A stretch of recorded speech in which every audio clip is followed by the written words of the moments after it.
Hello. मेरा नाम आदित्य पाल है। मैं ट्रिपल सीसीटी से सीएससी में बीटेक कर रहा हूँ। मेरी मेस रैंक 34,000 है और मैं गैस सिटी से बिलोंग करता हूँ। तो आज हम करने जा रहे हैं, वो हमारा है फिजिक्स मॉक टेस्ट 40। ठीक है, तो ये मॉक टेस्ट का हमने फिजिक्स में पार्ट यहाँ पे आज कवर करेंगे। ठीक है।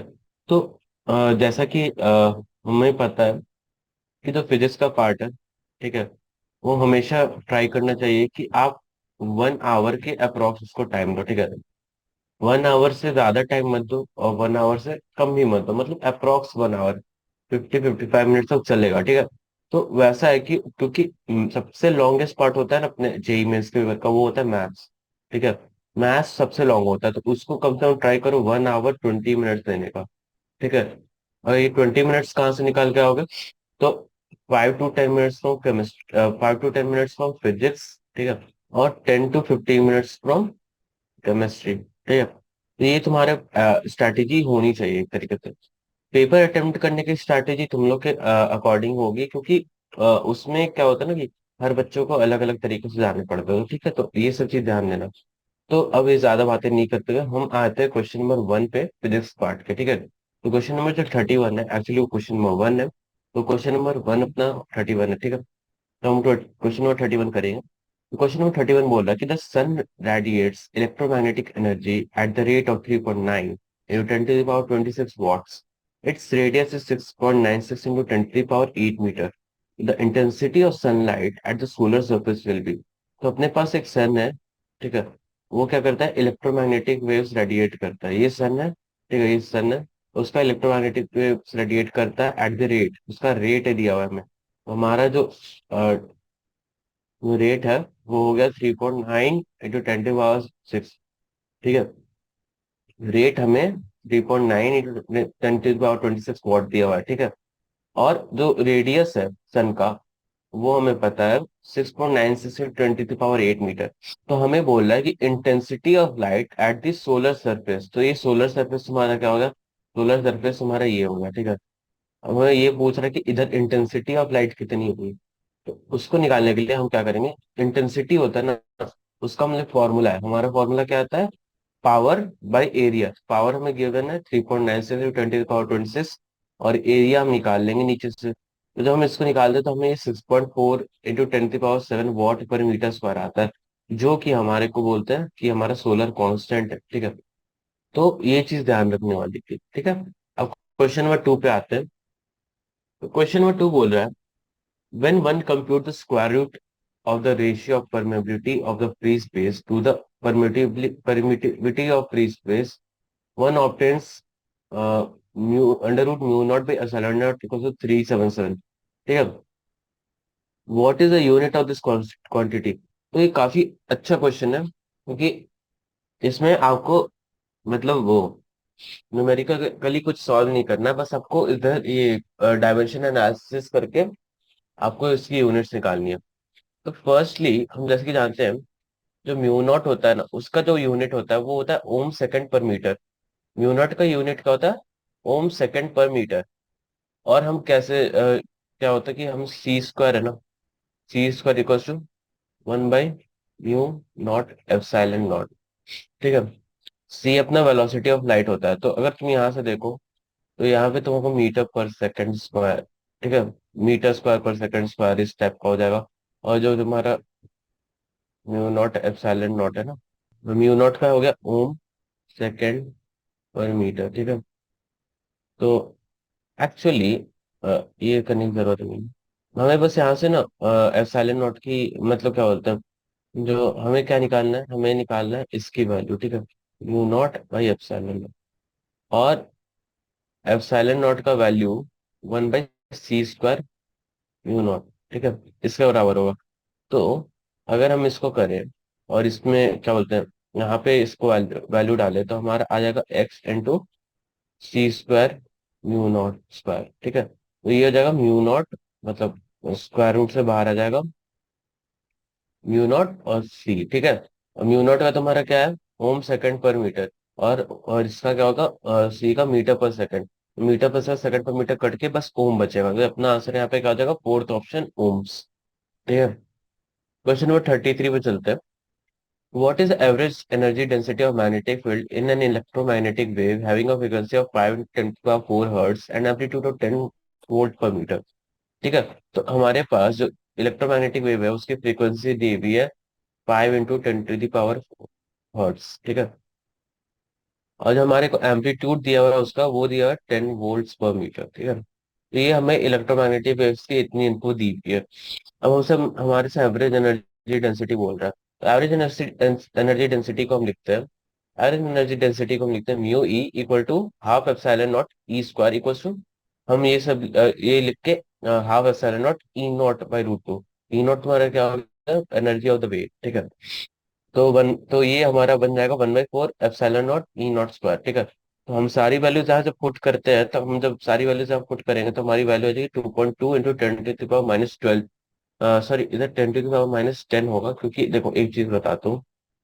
8.84 हमारा जो क्या बोलते हैं, अ, ये तो वो तो हमारा 100 हो जाएगा। सॉरी, ये 10 था ना, ये 10, तो ये अपना 100 हो जाएगा और ये 10⁻⁻10 हो जाएगा। ठीक है। जूल पर मीटर क्यूब। तो हमारा फर्स्ट ऑप्शन आंसर होगा यहाँ पे।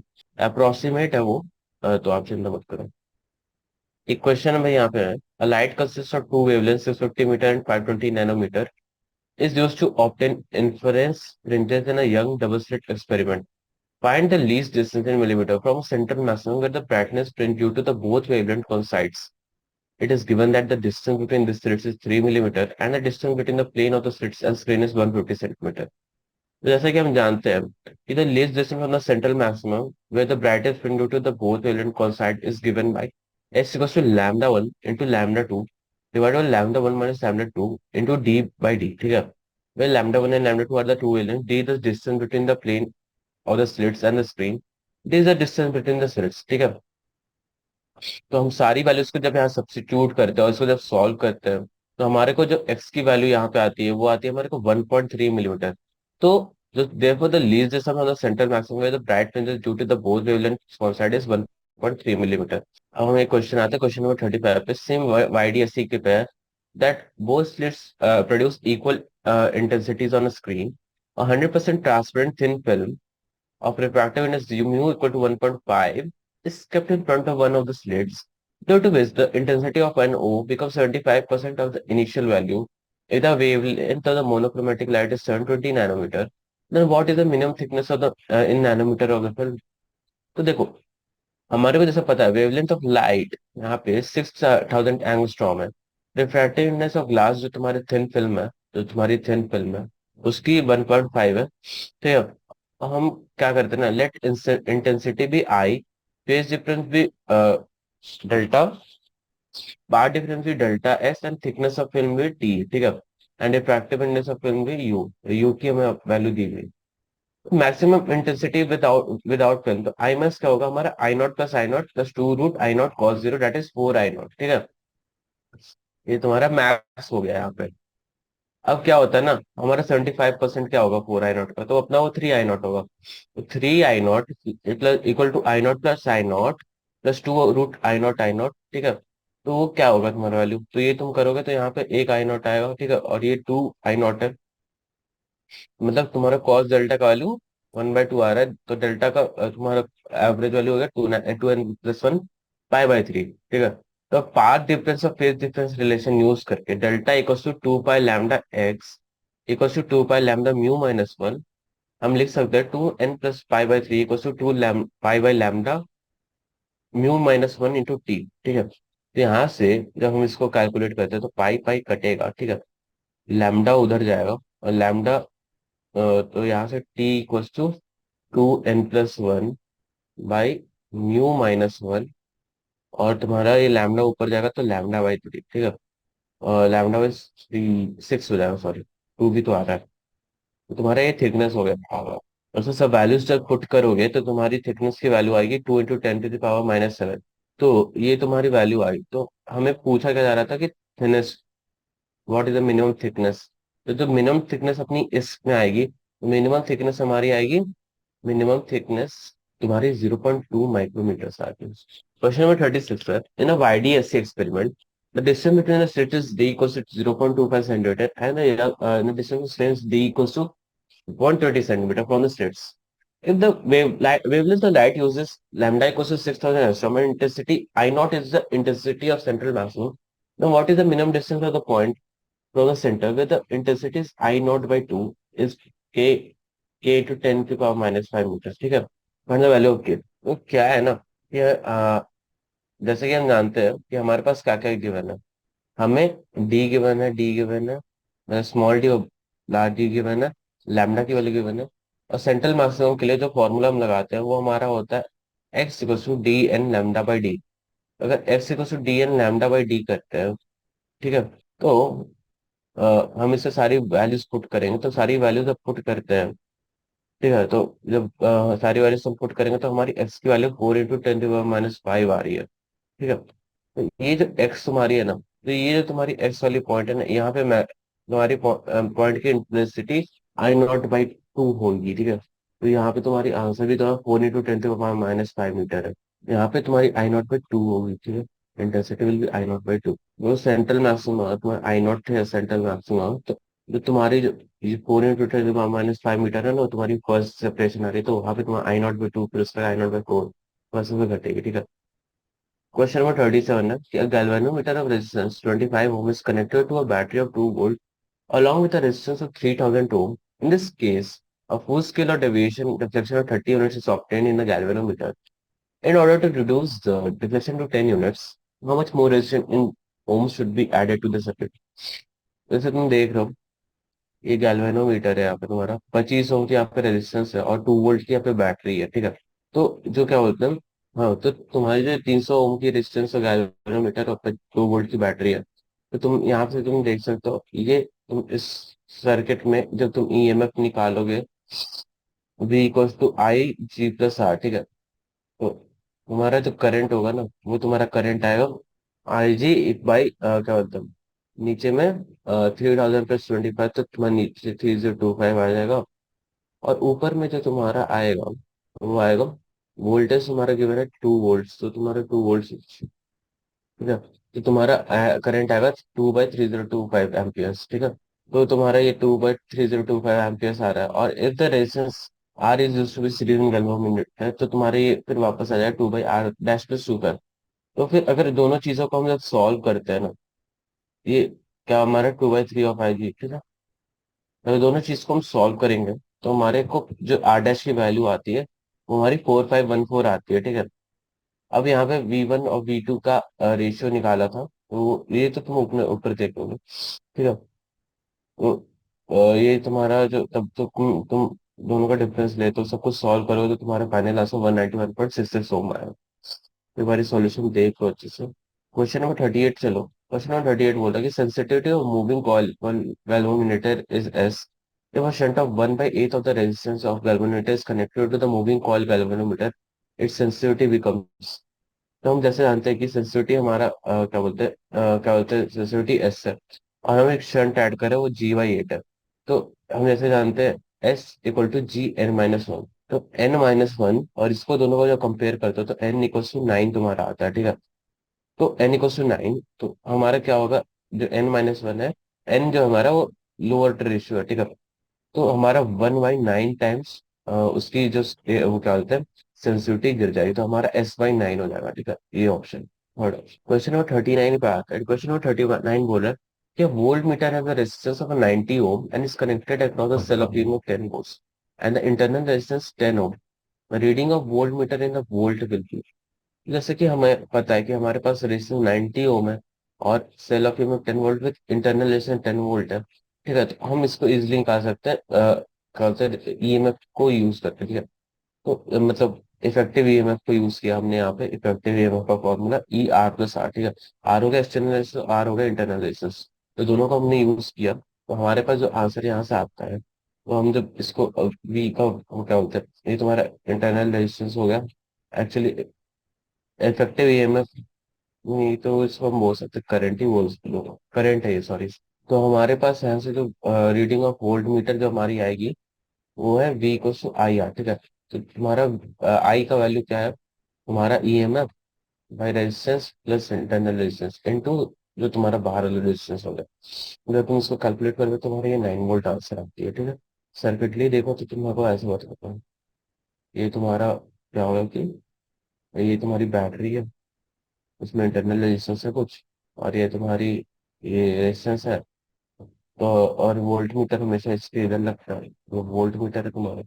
तो पूछा है कि रेजिस्टेंस कितना होगा, मतलब इसका वोल्ट मीटर का रीडिंग बताना है। तो सिंपल सा है कि यहाँ पे तुम इसको कनेक्ट करोगे तो तुमको आई पता चलेगा। ठीक है, आई पता चलेगा तो आई और इंटू आर, तो वही तो तुम्हारा इसका वो क्या होता है, वोल्ट मीटर का रीडिंग आना चाहिए, तो वही है तुम्हारी रीडिंग। ठीक है, क्वेश्चन नंबर 40 आता है। क्वेश्चन नंबर 40 बोला liquid A B are at 30 degrees Celsius and 20 degrees Celsius respectively. When mixed in equal masses, the temperature of the mixture is found to be 26 degrees Celsius. The specific heats of the E and B are in ratio of m is to n, where m and n are integers. Find the value of m plus n. देखिए, जब हम जानते हैं कि जो हमारी जो क्या बोलते हैं, हमारे जो हीट लॉस हीट गेन का जो फॉर्मूला होता है वो होता है m delta c delta t, m c delta t. एक मिनट को, एम सी डेल्टा टी। ठीक है, तो ये तुम्हारा नॉर्मल फॉर्मूला होता है चेंज, मतलब वो क्या होता है, जितना हीट एनर्जी निकला। ठीक है, तो ये तुम्हारा फॉर्मूला हो गया। तो जो तुम जान लोगे एक चीज की, जो तुम्हारा इसमें जो लॉस हुआ होगा वही इसमें गेन हुआ होगा। ठीक है, तो लॉस इक्वल टू गेन, यहाँ पे तुम लॉस इक्वल टू गेन करो। ठीक है, लॉस ऑफ एनर्जी, तो दोनों की एनर्जी बराबर है, तो तुम दोनों का मास, तो हम जानते हैं कि मास सेम है, तो मास मास से कट जाएगा। ठीक है, और लिक्विड ए और बी, और क्या बोलते हैं कि उसकी स्पेसिफिक हीट की ratio m is to n है। ठीक है, तो दोनों में टेम्परेचर डिफरेंस निकालते हैं, तो तुम्हारा एक का टेम्परेचर डिफरेंस आएगा 4 और एक का आएगा 6। ठीक है, तो एम इज टू एन की रेशियो तुम्हारी 3:2 आ रही है। अब ये तुम्हारा मतलब C1 और C2 की रेशियो तुम्हारी 3:2 आ रही है। अब यहाँ से तुम एक चीज ऑब्जर्व कर सकते हो कि जो ये क्या हो रहा है ना, ratio m is to one n पे आ रहा है, तो तुम्हारी इस रेशियो की ना सम बोलने हो रहा है, तो 3+2 तुम्हारी क्या आएगी, 5। ये काफी आसान क्वेश्चन था, ये एम प्लस एन की वैल्यू पूछ रहे हैं। तो अब हम यहाँ से 41 पे जाते हैं। अर्थ receive 14,000 watt per meter of solar power. If the all solar energy falling on the lens area 0.2 meters square is focused on to a block of ice mass 280 gram, then in what time in minute taken by ice to melt completely? ये हमें एक question पूछा जा रहा है। तो हमें यहाँ फिर कैसे जानते हैं कि heat required to melt all ice will be क्या होगा, Q equals to m into l. M अपना क्या है, मास, और एल क्या हो गया, लैटेंट हीट। लैटेंट हीट क्या क्या हो गया, 92400 जूल, यहाँ से जो हमारी एनर्जी आई। ठीक है, अब हम जैसे जानते हैं कि हमें जो एनर्जी सन से रिसीव हो रही है वो रही है 14,000 watt per meter स्क्वायर। इसको हम 14 हम जूल में कन्वर्ट कर लिया एक्चुअली। ऐसा if energy pass through the lens will be, तो उसका लेंस से पास करने वाला जो एनर्जी होगा वो होगा तुम्हारा 0.2 टाइम्स, तो तुम्हारा 280 जूल एनर्जी पास हो रहा है। तो हम जैसे जानते हैं टाइम क्या होगा अपना, जो भी 9240 है तुम्हारा, इसको तुम इससे जो जितना भी एनर्जी लग रहा है इससे अगर डिवाइड करोगे तो तुम्हारी यहाँ पे आएगी 337, that is equal to 5.5 minutes. ठीक है, तो काफी इजी क्वेश्चन था ये, मतलब बेसिक नॉलेज की क्वेश्चन है, ज्यादा हार्ड नहीं है। ठीक है, assuming the sun to be a spherical body of radius r at temperature Tk, ठीक है, evaluate that the total radiant power incident on the earth at a distance r from the sun, r naught is the radius of the earth and a sigma is the Stephen constant। ठीक है, मैं कि जानते हैं कि हमें क्या दिया, आर दी हुई है, टेम्परेचर दिया हुआ है, जो कि एनिबल टोटल रेडिएंट पावर। ठीक है, हमें total radiant power incident on the earth निकालना है at a distance r from the sun. ठीक है, तो हमारा सन है और इसे आर डिस्टेंस पे अर्थ है। ठीक है, ये आर डिस्टेंस पे हमें बोल रहा है कि इसका स्टीफन कांस्टेंट दिया हुआ है सिग्मा, और r not is the radius of earth, r not radius of earth है। तो ऐसा कि हम जानते हैं कि स्टीफन लॉ क्या बोलता है, power equals to sigma a t की पावर 4। ठीक है, ये हमारे स्टीफन लॉ बोलता है ब्लैक बॉडी के लिए। ठीक है, और P इक्वल टू सिग्मा, हमने यहाँ पे एरिया का लिख दिया ऐसा। ठीक है, intensity of this power of at earth surface assuming r very very less greater than r dot, तो हमारे आई का वैल्यू होगा ना, वो हो जाएगा P/4πr²। ठीक है, आई हमारे जानते हो इंटेंसिटी होता है power by area, I equal to power by 4πr²। ठीक है, तो हम यहाँ क्या करते हैं, पावर को इससे रिप्लेस करते हैं। जब रिप्लेस करेंगे तो हमारे को पता चलेगा ये जो हमारा इंटेंसिटी है वो हो रहा है sigma r² T⁴ by r²। ठीक है, since earth is very far far away from sun, the total energy radiated is a small fraction of it received by the earth। Earth can be consider small disc whose radius is the radius of the earth, ठीक है। तो surface area of the earth is, मतलब तुम्हारा जो आएगा वो पाई r square होगा, तो टोटल रेडियंट पावर जो रिसीव्ड हो रहा है वो होगा P pi r square into I, ठीक है। तो तुम्हारा P pi r square into I करोगे तो यहाँ से आर नॉट, ठीक है, पाई पाई आर नॉट का square into sigma r square T की पावर 4 आर स्क्वायर, ठीक है। तुम्हारे आंसर कौन सा क्वेश्चन कौन सा वाला है? तुम्हारा आर स्क्वायर, ठीक है। ये ऑप्शन तो गया तुम्हारा, ठीक है। Pi not r not square r not, ठीक है। तो यही तुम्हारी आंसर है, ठीक है। बी ऑप्शन इजी क्वेश्चन था, तो ज्यादा करना नहीं पड़ा। तो यहाँ पे क्वेश्चन ऑफ 43 है, resonant frequency of small series AC circuit consisting of 200 mu H indicate inductor, 0.005 mu F capacitor and 10 ohms resistance. तो हमें क्या गिवन है कि इंडक्टेंस गिवन है, कैपेसिटेंस गिवन है, रेजिस्टेंस गिवन है। तो हम यहाँ से इंडक्टिव रिएक्टेंस निकाल सकते हैं, जो कि हमारा होगा वो होगा नॉट इक्वल टू, मतलब यहाँ पे इंडक्टिव रिएक्टेंस और कैपेसिटिव रिएक्टेंस यहाँ से हम निकाल सकते हैं। तो हम दोनों को निकाल के इक्विवेलेंट करेंगे तो हमें ओमेगा रूट 1/LC आ जाएगा। और जब हम ओमेगा नॉट निकालते हैं तो हमारे को ओमेगा नॉट की वैल्यू आती है अंडर रूट, मतलब 10,007/√10, ठीक है। तो हमारा को जो फ्रीक्वेंसी होता है वो ओमेगा नॉट बाई 2 पाई होता है। तो हम जब इसको सॉल्व करते हैं तो हमारी जो फ्रीक्वेंसी की वैल्यू आती है ना, वो हमारी 503 किलो हर्ट्स आती है। तो हमारा यहाँ से ऑप्शन बी जो होगा वो सही होगा, ठीक है। ये हमारा ऑप्शन सही है। क्वेश्चन 44 में चलते हैं कि a fully charge capacitor c with initial charge q not is connected to a coil of self inductance l at t equal to 0। Find the time at which the energy is stored equally between the electric field and magnetic field is। तो उस time जब energy equally solve मतलब वो रहता है, क्या होता है ना, देखो, चार्ज ऑन कैपेसिटर क्या होगा, q equal to q not cos omega t, ठीक है। At time the energy equally stored in electric field, energy of capacitor equal to half the total energy होता है, ठीक है। हाफ द टोटल एनर्जी तुम्हारा जो होगा वो हो जाएगा, एनर्जी ऑफ द कैपेसिटर तुम्हारा ये है Q0/√2, और तुम्हारा energy charge on the capacitor, मतलब पहले तो एनर्जी ऑन द कैपेसिटर तुम्हारा ये है, ठीक है। और तुम्हारा टोटल एनर्जी का half, okay, half of the total energy तुम्हारा आ जाएगा हाफ 1/4 Q0 स्क्वायर बाई 3, ठीक है।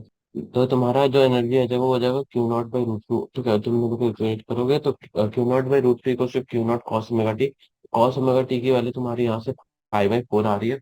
और 5/4 टाइम्स क्या बोलते हैं, तुम्हारी जो ओमेगा टी आ रही है वो 5/4 है। और ये जो 5/4 आया ना, टी इक्वल टू पाई/4 ओमेगा, ठीक है। तो यहाँ से तुम अगर वैल्यू सारे सब्स्टिट्यूट करते हो तो तुम्हारी जो टाइम आ रही है ना वो 5/4 √LC आ रही है। तुम्हारी बी ऑप्शन यहाँ से भी है, ठीक है। क्वेश्चन नंबर 45 है, the natural frequency of an LC circuit is 12,500 1,25,000 cycles per second. When a dielectric medium or dielectric constant K is introduced between the plates of the capacitor, the frequency decreases by 25 kilohertz. The value of K is, जैसे कि हम जानते हैं कि natural frequency है वो हमारी 1,25,000 hertz है। न्यू फ्रीक्वेंसी जो हमारी होगी ना, क्योंकि ये जो हमारा डिक्रीज हो रहा है 25 किलो हर्ट्ज से, तो हमारा 1 लाख हर्ट्ज हो जाएगा, ठीक है। तो फ्रीक्वेंसी ऑफ एलसी सर्किट क्या होता है, 2 pi f equal to 1/√LC, 2 pi f one equal to 1/√LC1 और 2 pi f two equal to √LC। दोनों को जब हम डिवाइड करते हैं तो हमारा जो वैल्यू यहाँ पे आएगा वो आएगा F1/F2 इक्वल टू √C2/C1। दोनों का जब हम सॉल्व करते हैं तो हम ये जानने हैं कि हमारे जो क्या होता है C2/C1 की जो वैल्यू आ रही है वो हमारी क्या बोलते हैं 5/4 आ रही है अंडर रूट C2/C1 की, ठीक है। ठीक है, अंडर रूट C2/C1 की वैल्यू तुम्हारी 5/4 आ रही है। तो C2/C1 की तुम्हारी वैल्यू 25/16 आएगी, तो K की जो वैल्यू आएगी तुम्हारी वो तुम्हारी 25/16 दैट इज 1.56 होगी, ठीक है, 1.56। तो तुम्हारी ये थर्ड ऑप्शन सही है। 46 क्वेश्चन है, the temperature reservoir of the Carnot engine operating with an efficiency of 70% in 1000 kelvin. Temperature of it sink is, तो जैसा कि जानते हो कि 70% पे काम कर रही है तो एफिशिएंसी तुम्हारी 70/100 होगी। और 1 - TL/TH लगाओगे तो तुम्हारे को यहाँ से ना जब तुम इसको सॉल्व करोगे तो तुम इजीली तुम TL की निकालोगे दैट इज 300 केल्विन। और हमारा ये पहला ऑप्शन सही है इसमें, ठीक है। क्वेश्चन नंबर 47 वैसे ही सेम क्वेश्चन है कि the Carnot in working temperature limits of 400 kelvin and 800 kelvin as a input work input of 1000 joule per cycle. The heat energy supplied by the source to the engine per cycle. जैसे कि हमें T1 T2 दिया हुआ है, work done हमें पता दिया, work done हमारे पास 1000 जूल, वर्क डन हमारे पास 1000 जूल है, ठीक है। एफिशिएंसी का फॉर्मूला यूज कर सकते हैं यहाँ पे, तो एफिशिएंसी का जब फॉर्मूला यूज करते हैं तो हमें एफिशिएंसी पता चलता है हाफ है, तो यहाँ पे एफिशिएंसी हमारी हाफ आ रही है। हम यहाँ से जो एफिशिएंसी को जो वर्क डन बाय हीट वाला फॉर्मूला लगाते हैं, तो हमारा जो यहाँ से क्यू का वैल्यू आ रहा है वो हमारा आ रहा है 2000 जूल। तो हमारा जो अमाउंट ऑफ हीट सप्लाइड हो रहा है वो हो रहा है 2000 जूल, ठीक है। तो 2000 जूल अपना आंसर है, अपना फोर्थ ऑप्शन, ठीक है। क्वेश्चन नंबर 48 है कि for which combination of the working torrent the efficiency of Carnot engine is least. तो यहाँ से सीधा हम एफिशिएंसी का फॉर्मूला लगा के अगर हम देखें तो हमें पता चल रहा है कि जो कॉम्बिनेशन 800 के और 80 के वाला है ना, उसमें सबसे लीस्ट आएगा तुम्हारा, ये लीस्ट। सिंपली एफिशिएंसी की फॉर्मूला लगा देती है। क्वेश्चन नंबर 49 पे आते हैं। क्वेश्चन नंबर 49 क्या है, a body cools 77 minutes from 60 degree to 40 degree Celsius, what will be its temperature after the next 7 minutes? The temperature of the surrounding in its 10 degree Celsius, ठीक है। तो यहाँ पे क्या करेंगे ना, सबसे पहले हम न्यूटन्स लॉ ऑफ कूलिंग लगाएंगे। तो न्यूटन्स लॉ ऑफ कूलिंग क्या होता है तुम्हारा, T1/T2/T इक्वल्स टू के, के तुम्हारा वो हो गया answer, T1 + T2/2 minus T0, ठीक है। तो जैसा कि तुम जानते हो कि 7 मिनट्स लगे हैं और हमें क्या निकालना है, हमें निकालना है हमें टेम्परेचर आफ्टर 7 मिनट से निकालना है, ठीक है। ठीक है, तो न्यूटन को लॉज ऑफ कूलिंग से हम यहाँ पे ये लिख सकते हैं 60 - 40/7 × 60, ठीक है, इंटू के टाइम 60 + 40/2 - 10, ठीक है। तो हमारा जो आ रहा है यहाँ से वैल्यू आ रहा है वो 20 × 7, 7/60 आ रहा है। यहाँ से जो हमारी के की वैल्यू आएगी, तो तुम्हारी के की वैल्यू आएगी, वो आएगी 1/480, तो 7 × 6 = 42, तो 840, ठीक है, 840 आ रही है, 1/840 की वैल्यू आ रही है तुम्हारी। वापस हम टी डिग्री सेल्सियस के लिए सेम फॉर्मूला लगाते हैं, 40 - T 7/60 के 40 + T/2। अब के की वैल्यू हमें पता है, तो के की वैल्यू हम यहाँ पे पुट अप कर लेंगे, तो ये तुम्हारी 7/60, तो मतलब ये यहाँ पे 2 बचेगा, ठीक है, 2 बचेगा, 4 उधर जाएगा, तो 80 - 2T, एक सेकंड ना, 80 - 2T और इक्वल टू 40 + 2T - 10। तो यहाँ तुम्हारा 10 भी इधर आएगा, 10 ही जाएगा इधर, और 40 + T 180 - 2T + 40 + T, ठीक है। तो ये तुम्हारा 140 हो रहा है, देखो से 5 टी की तुम्हारी वैल्यू तुम्हारे यहाँ पे 28 आ रही है, ठीक है। टी को से 28 डिग्री सेल्सियस आ रहा है, ठीक है। इजी क्वेश्चन है, आराम से कर लोगे तुम। 58th नंबर क्वेश्चन है कि the two metallic spheres S1 and S2 are made of the same material, have got identical surface finish. The mass of the S1 is thrice that of S2, ठीक है। Both spheres are heated to the same high temperature and are placed in a room having the lower temperature but are thermally insulated from each other. The ratio of initial rate of cooling of S1 to that of S2 is। हम जानते हैं कि जो H की value होती है वो होती है dQ/dt, और इसको हम अच्छे से लिख सकते हैं MS d θ/dt, ठीक है। जो H अपना होता है ना, वो होता है 4πr² सिग्मा T⁴, ठीक है। तो हम दोनों को यूज करके लिख सकते हैं, जो MS d θ/dt = 4πr² sigma T⁴। तो जैसा कि हम जानते हैं, यहाँ से देख सकते हैं कि जो d θ/dt है वो हमारा r²/m के डायरेक्टली प्रोपोर्शनल है, ठीक है। तो जैसा कि हम जानते हैं कि हमारी m होती है सिग्मा इंटू 4/3 πr², तो यहाँ से हम ये भी देख सकते हैं कि r है वो डायरेक्टली प्रोपोर्शनल टू m⁴ है, ठीक है। तो यहाँ से हम d θ/dt को लिख सकते हैं, d θ/dt को लिख सकते हैं m⁴ 1/3, ठीक है। तो जो S1 की जो मास है वो 3 टाइम्स ऑफ S2 से 10, यहाँ से हम कह सकते हैं कि जो हमारी S1 होगी ना वो 1/3 टाइम्स कम होगी, ठीक है। तो इसका जो होगा फोर्थ ऑप्शन आंसर होगा, क्योंकि ये गलत तरीके से लिखा, बट यही आंसर है तुम्हारा 1/3 1/3। क्वेश्चन नंबर 51 है, जो तुम्हारा मतलब ग्राफ बेस्ड क्वेश्चन है, तो काफी इजी है, तुम पढ़ोगे तो तुम आराम से समझ जाओगे करना क्या है इसमें। हमें बोला जा रहा है कि दो identical beaker A and B contain equal volumes of two different liquids at 60 degree Celsius each. and left to cool down. Liquid in A has a density of 8 into 10 to the power 2 kg per meter cube and specific heat of 2000 joule per kg per Kelvin. ठीक है. While a liquid in the B has a density of 10 to the power 3 kg per meter cube, the specific heat of and a specific heat of 4000 joule per kg per Kelvin. ठीक है. Which of the following best describes the temperature versus time graph schematically? ठीक है. Assume the emissivity of both beaker to be the same. तो ये तुम्हारा को given है. तुम्हारे को ये वैल्यू सारी गिवन है. ठीक है. तो हमारा जो क्या होगा ना, सबसे पहले जो अप्रोच होगा वो होगा कि हम स्टीफन इक्वेशन से इस चीज को लिखा. ठीक है. तो minus M S D T by D T equal to sigma E की हमारे एमिसिविटी होती है sigma into A area E की पावर 4 माइनस टी नॉट की पावर 4.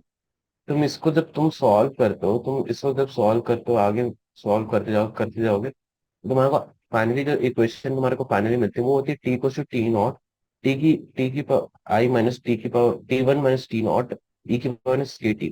के की वैल्यू, जहाँ के की वैल्यू ये है तो के की वैल्यू तुम देख रहे हो जो directly proportional d T by d s है. ठीक है. तो जो तुम्हारा d T by D t हो गया. ठीक है. D T by small t हो गया. ठीक है. डायरेक्टली प्रोपोर्शनल टू 1/रूट रो एस. ठीक है. तो तुम्हारे को अब ये चीज पता चल गया कि जो तुम्हारा रेट का डिफरेंस है टेम्परेचर का और टाइम का, वो तुम्हारा डायरेक्ट इनवर्सली प्रोपोर्शनल टू 1/रूट हो है. तो हम ये दोनों रूट ए ऐसे की वैल्यू जब पता है तो हम उसको निकाल लेंगे और देख सकते हैं कि रूट ए ऐसे और रूट बी एस बी की value, root B S B की वैल्यू बड़ी है रूट ए एस ए से.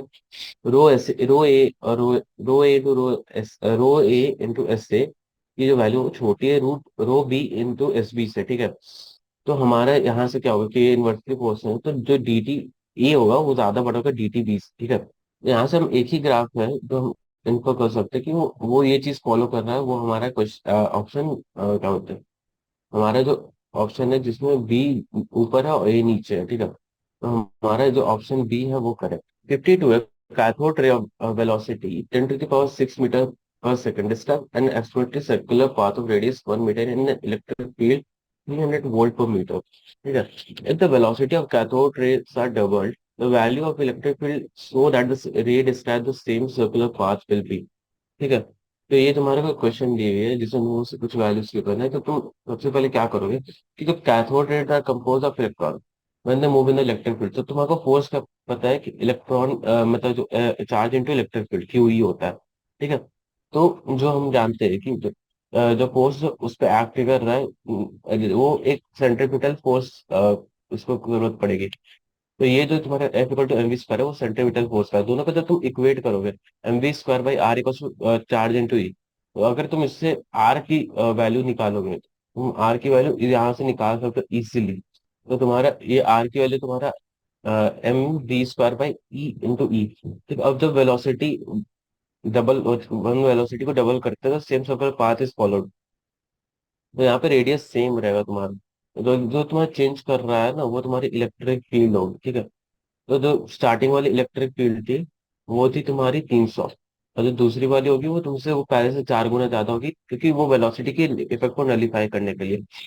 तो तुम्हारी जो वो होगी इलेक्ट्रिक फील्ड वो हो जाएगी 12,000 वोल्ट पर मीटर. तो अपने यहाँ पे कौन सा ऑप्शन सही है, लास्ट वाला मतलब थर्ड ऑप्शन सही है, वो है 1200 वोल्ट पर metre.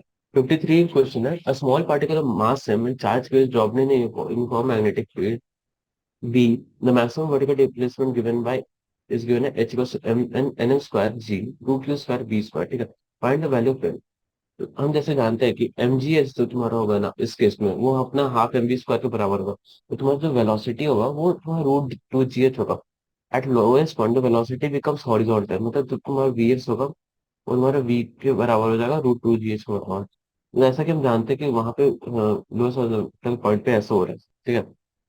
F sine theta equal to M A X हो जाएगा उस पॉइंट पे. ठीक है. तो Q B B sine theta equal to M A X. ठीक है. तो तुम्हारे यहाँ से साइन थीटा की वैल्यू वी वाई है और क्या बोलता है और तुम्हारी एक की वैल्यू एक्स है. ठीक है. ए एक्स हो गया. ठीक है. तो Q B in D Y by D T equal to M D V X by D T. ठीक है. तो जैसा कि जानते हो कि जीरो से एच हम यहाँ से अगर इंटीग्रेट करें इसको यहाँ पे इंटीग्रेट कर रहे हैं तो जीरो से V X D V X. ठीक है. अब यहाँ से तुम ये जब कैलकुलेट करो तो तुम्हारे ये आ रहा है Q B H equal to M B H. और तुम्हारी वी की वैल्यू पता है, तो तुम्हारी जो एम की जो एच की वैल्यू आ रही है ना, वो आ रही है 2m² g बाई क्यू² बी स्क्वायर। तो एन की वैल्यू तुम्हारी यहाँ पे 2 होगी, ठीक है। Identified the correct statement along the following. तो पहला cyclotron frequency is dependent on speed of the charge particle. तो यहाँ से देखो, it is obvious that cyclotron does not depend on the velocity of the charge particle. तो पहली वाली तो गलत है। Second, kinetic energy of charge particle in cyclotron does not depend on its mass.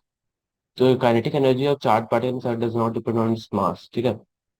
Kinetic energy of the charge particle in cyclotron is independent of its charge, ठीक है। Charge और mass पे डिपेंड नहीं किया। Cyclotron frequency does not depend on the speed of the charge particle. तो frequency of cyclotron particle होता है v को q b 2 pi m, which independent of speed of the charge particle. तो ये भी गलत है। Kinetic of charge particle is independent of its charge, तो ये स्टेटमेंट सही है मुझसे। क्वेश्चन नंबर 55 पे, a rod of mass m and length L is suspended by two wires P and Q, and a uniform magnetic field B is directed into the P. When the current to the rod is I, find the tension in the supporting wire. तो easy सा है, क्योंकि तुम्हारे को बस force निकालना है wire से और तुमको इसको इक्वेट करना है mg का। तो देखो 2t प्लस जो तुम्हारा, अगर तुम यहाँ से तुम फोर्स एनालिसिस करो तो काफी इजीली तुम बना सकते हो इसको, ठीक है। 2t + BIL = mg, और तुम्हारे यहाँ से टेंशन निकल जाएगा BIL-2 mg - BIL/2, ठीक है। ये बहुत इजी क्वेश्चन था। और नेक्स्ट क्वेश्चन पे आते हैं 56 पे। If three semi-infinite wires carrying a current of 1 ampere are placed on each other coordinate axis with the ends at the origin as shown below, the magnetic induction at point -2m, 0, 0। तो जैसे से जानते हैं कि there is no magnetic field at point P due to the x axis, क्योंकि वो 0, 0 है। Same with the z axis, but z axis तुम्हारा वो करेगा, तो तुम्हारा जो आएगा वो आएगा mu naught I J plus वाला। तो म्यू नॉट 8 पाई J प्लस K वाली, J का प्लस K का। तो तुम्हारी फोर्थ ऑप्शन आंसर। बस जेड एक्सिस के थ्रू तुम्हारी लगने वाली है, और एक्स एक्सिस के थ्रू नहीं लगेगी, वाई एक्सिस के थ्रू म्यू नॉट आ रही है। तो तुम इसको जब दोनों को जोड़ोगे तो तुम्हारी म्यू नॉट 8 पाई आएगी, ठीक है। Mu naught I/J plus K, हाँ 8 पाई। फिर -2 पे निकाल लेना, इजी क्वेश्चन था वो भी। A long wire carries a steady current and is bent into a circle of a turn, and the magnetic field at the center of the coil is B. If it's bent into circular loops of 10 turns, the magnetic field at the center will be। तो इसका answer तो शायद n² B रहता है। ये standard question है, मतलब क्योंकि बहुत बार इसके क्वेश्चन तुम सॉल्व करोगे तो तुमको इसका आंसर स्टैंडर्डली याद होना चाहिए, ठीक है। तो ये तुम अगर तुम फॉर्मूला यूज करोगे ना, तो तुम इजीली समझ जाओगे कि ये करना क्या, कैसे करना है, ठीक है। तो it's not a hard question. 58 है कि train of weight 10⁻⁷ is running on a track travel time within the 36 kilometre per hour. Find the friction force, the friction force is 0.5 kg F पर क्विंटल, ठीक है। पर quintal friction force कितना है। तो हमारा कितना हमारा जो वेट है वो 10⁻⁷, ठीक है। 10⁻7, हाँ ठीक है, 10⁻7 है, ठीक है। तुम यहाँ से मल्टीप्लाई करते हैं तो हमारा जो वैल्यू आता है ये आता है 5000 न्यूटन, ठीक है। तो जी हमारे पास 10 मीटर पर सेकंड है, तो power of the engine is, हम जैसे 5 पावर जानते हैं, फोर्स इंटू वेलोसिटी होता है। तो फोर्स इंटू वेलोसिटी करेंगे तो हमें सीधा आंसर मिला 500 किलो वाट। इट्स मतलब काफी आसान क्वेश्चन है एंड में। ये तुम्हारी 59 क्वेश्चन के, particle moves with the velocity of तुम्हारी इतनी metre per second, then place of constant force, तुम्हारा फोर्स ये है। इंस्टैंटेनियस पावर तुम्हारे क्या होता है, फोर्स इंटू वेलोसिटी। तो तुम सीधे इन दोनों का वेक्टर प्रोडक्ट करोगे, सॉरी इन दोनों का वो क्या होता है, स्केलर प्रोडक्ट करोगे, तो तुम्हारे को आंसर आ जाएगा फोर्स इंटू वेलोसिटी का। तो वो 30 वाट आंसर आ रहा है। तो इंस्टैंटेनियस पावर सप्लाइड हुआ तुम्हारा 30 वाट के अराउंड, ठीक है। Question number 60. The power of the only force acting on the mass of 1 kg moving in a straight line depends on the velocity as मतलब power as velocity से depend करता है, P equals V square in meter per second, power is in watt. If the initial velocity is 1 meter per second, then displacement of particles n 2 second will be। तो काफी easy question है। Power equal to force into velocity होता है। तो तुम जानते हो कि वी स्क्वायर इस पर डिपेंड कर रहा है, तो तुम्हारा क्या होता है, एम इक्वल टू वी हो जाएगा तुम्हारे यहाँ पे। फिर हम दोनों इस चीज को क्या होता है, डिफरेंस मतलब इसको ए को D V V D V by D X और वी को ऐसे फॉर्म में लिख के दोनों साइड डिफरेंशिएट करेंगे, तो हमारे को इक्वेशन जो मिलेगी, अब उस इक्वेशन में हम क्या करते हैं, वापस वो हमारा वी इक्वल टू एक्सप्रेशन और डी एक्स बाई, मतलब वापस इसको टाइम और डिस्टेंस के फॉर्म में डिफरेंशिएट करके इक्वेट करेंगे, तो हमारा ln x + 1 = जो तुम्हारा टाइम है जो 0 से T, ठीक है। तो तुम्हारा ये तुम्हारा x+1 e की पावर t और तुम्हारा ln 2 टाइम तक हमें करना है। तो x=ln 2, तो मतलब जो तुम्हारा अगर t=ln 2 पे, तो 2 - 1 ऐसे तुम्हारा 1 मीटर डिस्प्लेसमेंट हुआ, ठीक है। तो ये काफी आसान क्वेश्चन था, और इसी के साथ हमारा जो क्या बोलते हैं कि मॉक टेस्ट 40 मतलब सॉल्व हो गया फिजिक्स पार्ट। ठीक है, तो थैंक यू फॉर लिसनिंग। सो आप अच्छे से सॉल्व करना, ये काफी अच्छे अच्छे क्वेश्चन हैं, इजी क्वेश्चन है। आपको इसमें एवरेज स्कोर, मतलब इस पेपर में मेरे को लगता है एवरेज स्कोर जो तुम्हारा जाना चाहिए वो 70 से 75 के अराउंड जाना चाहिए, क्योंकि इतना आसान पेपर था ये, ठीक है। Thank you for watching.